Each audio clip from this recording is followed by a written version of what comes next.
Third party pala ang dahilan ng hiwalayang Kim Chiu at Sian Lim.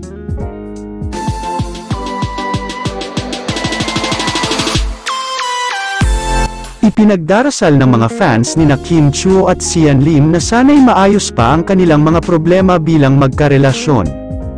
Ang hiling lamang ngayon ng Kim Si supporters ay hindi tuluyang mauwi sa hiwalayan ang mahigit isang dekada nilang pagmamahalan.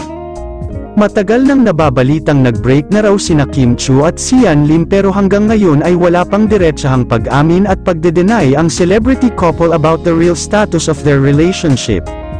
Kamakailan ay nakiusap lamang sa kanila ni Sian kung anuman ang real score sa kanilang relasyon. Grabe, sa amin na lang yun, well just keep it to ourselves na muna, ang pahayag ng kapamilya star sa isang panayam. Samantala, isa sa mga isyong naging topic sa OG Diaz Showbiz Update YouTube channel ang tungkol sa umano'y breakup ni Kim Chiu at Sian Lim.